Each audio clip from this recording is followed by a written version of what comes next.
టాలీవుడ్ లో ఈ వారం బాక్స్ ఆఫీస్ ని షేక్ చేసేందుకు లోకల్ పాన్ ఇండియా మూవీ రాబోతోంది.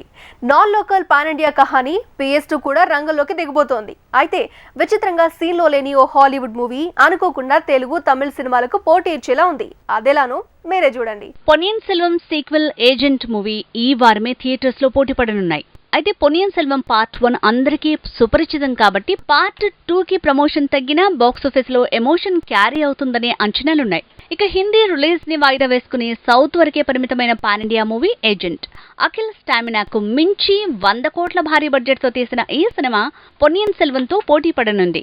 హిట్ కోసం మాస్ రూట్ లో వెళ్లి చేతులు కాల్చుకున్న అఖిల్ క్లాస్ రూట్ లో గట్టెక్కాడు. తర్వాత మళ్లీ మాస్ కమ్ యాక్షన్ జానర్ లో ఏజెంట్ గా మారాడు. మమ్ముట్టి అండ్ కో సపోర్ట్ తో కెరీర్ లోనే బిగ్గెస్ట్ రిస్క్ చేశాడు. ఇక ఈ ఫ్రైడే ఓ తెలుగు సినిమాకు తమిళ్ మూవీ పోటీ ఇచ్చి ఇబ్బంది పడుతుందనే ప్రచారం జరుగుతున్న వేళ సీన్ లోకి ఇంగ్లీష్ మూవీ వచ్చింది.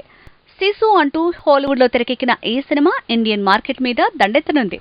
సిసు మూవీ బాండ్ సిరీస్ లానో జురాసిక్ సిరీస్ లానో ఇక్కడ మార్కెట్ ఉన్న ఫ్రాంచైజీ కాదు. కానీ ఈ మూవీ మీద మెట్రో సిరీస్ లో ఆడియన్స్ కి ఆసక్తి ఎక్కువ.